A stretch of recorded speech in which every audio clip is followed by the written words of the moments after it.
Let's talk about this, man.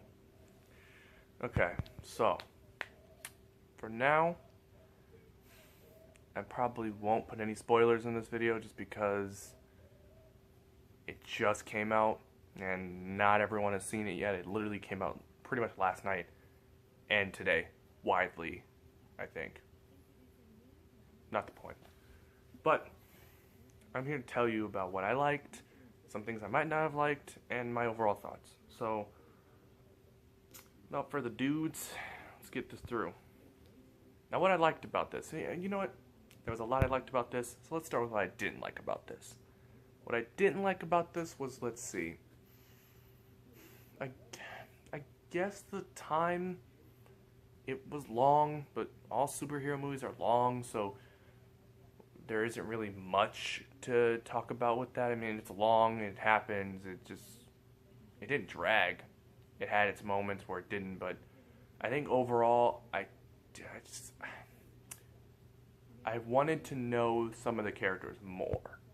Like, some characters that might not have been in the spotlight of the movie per se, so they didn't really get that much screen time nor that much development, which is fine.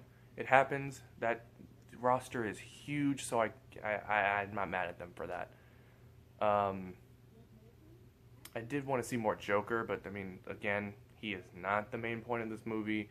Same thing with Batman. Again, not the main point of this movie. So it's my gripes with it are real nitpicky, so they don't really matter. They're just there. I had to mention them because, if I gave it a whole praise, one of my 8 subscribers is going to be like, well, you talked all that crap about the Rotten Tomatoes stuff, so why didn't you say something bad about it? I mean, it had its bad moments, but they're really nitpicky, so I'm going to go see the movie again and again and again and again. I'm going to buy it on Blu-ray.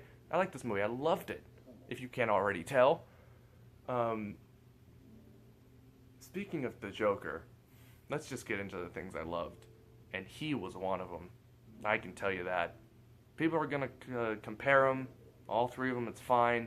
They're all different. All 3 of them are very different. So I loved his portrayal of the Joker. It was great. The time that he is on screen, gold. His voice, his laugh, just everything about him. You really forget about the tattoos and his very eccentric wardrobe.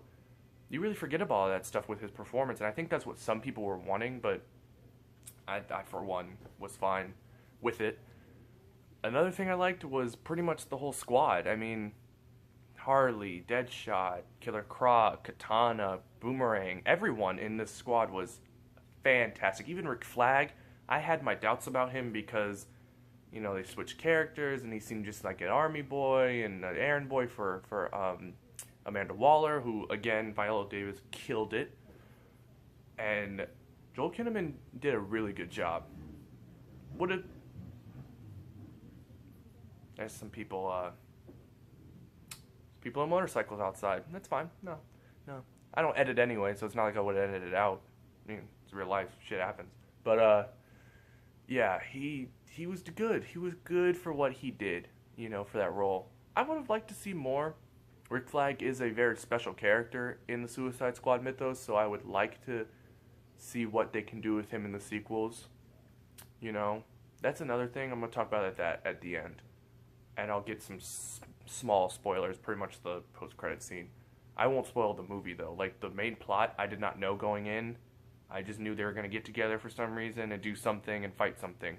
I had no idea who they were going to fight. I had no idea what was going to happen. So that is why I wasn't going to tell you the main plot of this movie, because I didn't know, and you shouldn't know. Other than that, Margot Robbie killed it as Harley Quinn. She really brought out the character of Harley Quinn and her funny, yet kind of psychotic and broken side. Will Smith as Deadshot did perfectly. The way, if you know Deadshot, of any way of his character, you know that Will Smith spot on.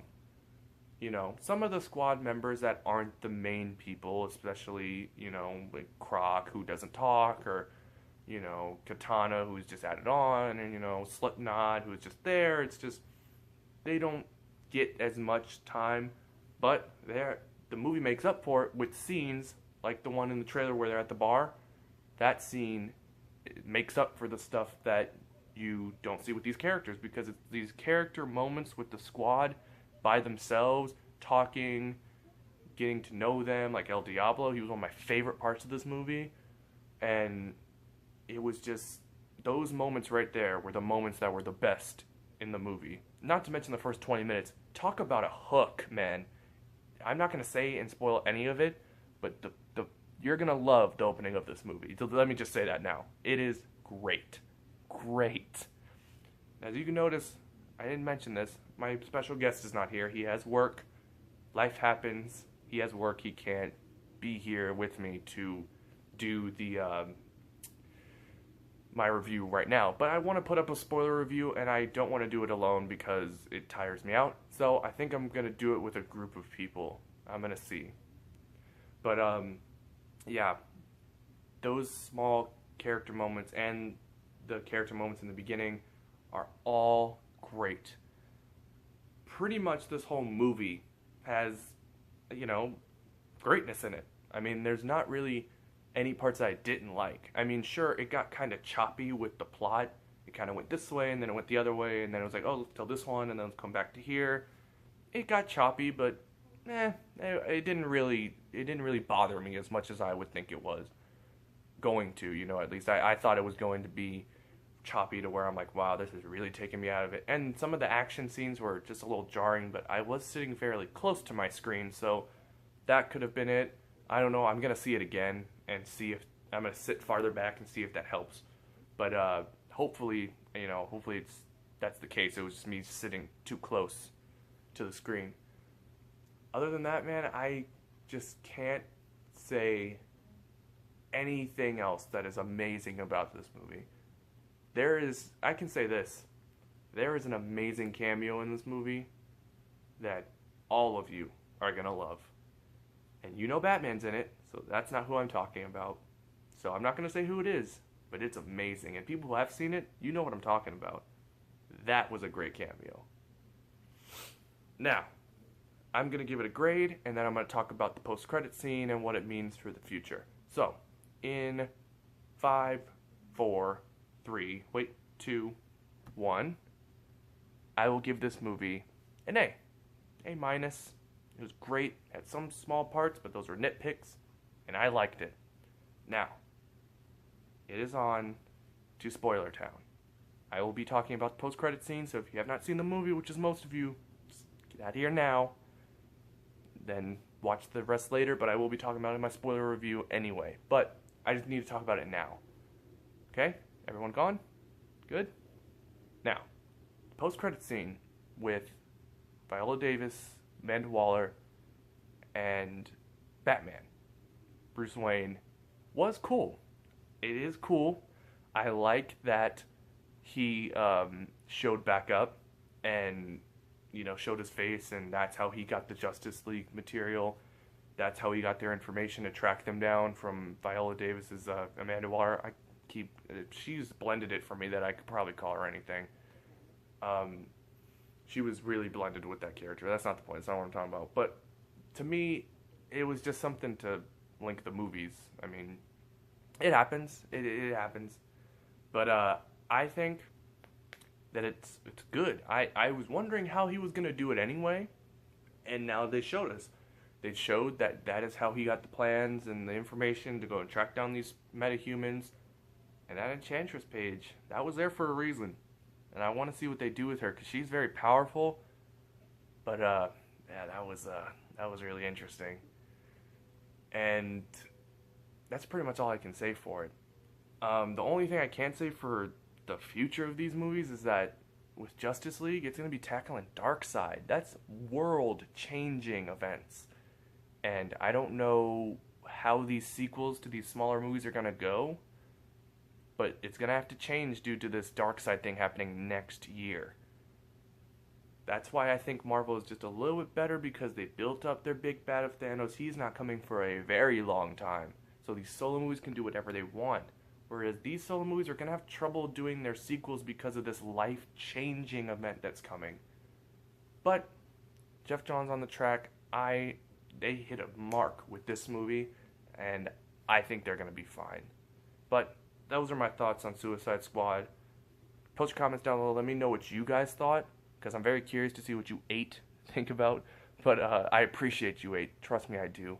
Let's spread the word. Let's break 10. Come on, let's break 10. I'm excited. Let's get me 10. Let's break 10, guys. And with that said, I love you guys. I love you 8. And anyone else watching new, please subscribe, share, and I'll see you on the next one. One more thing I have to clear up. I want to recognize this movie's faults. I did a little bit, but you know what? I'm just going to say it now. It has its choppy moments, yes.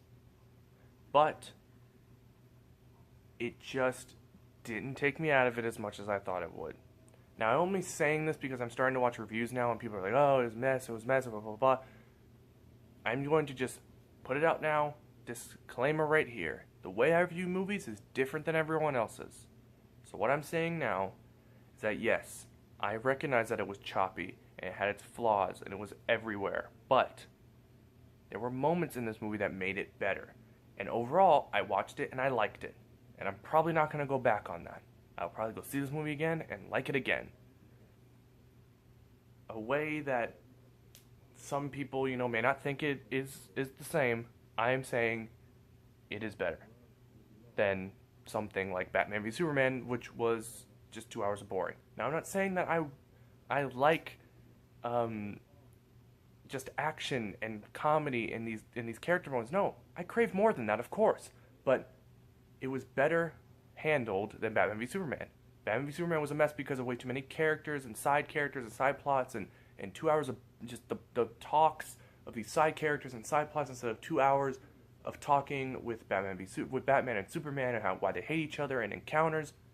That's what I'm saying. This movie had its mixed bag of sorts. It had choppy editing and choppy, storytelling, but to me, it just wasn't a disappointment. I had to clear that because I thought about it right after I stopped filming. So I'm gonna add this on. It'll probably be weird, but I'll add it on, and that's just what I wanted to say. So thank you guys again. Thank you. I'm sorry.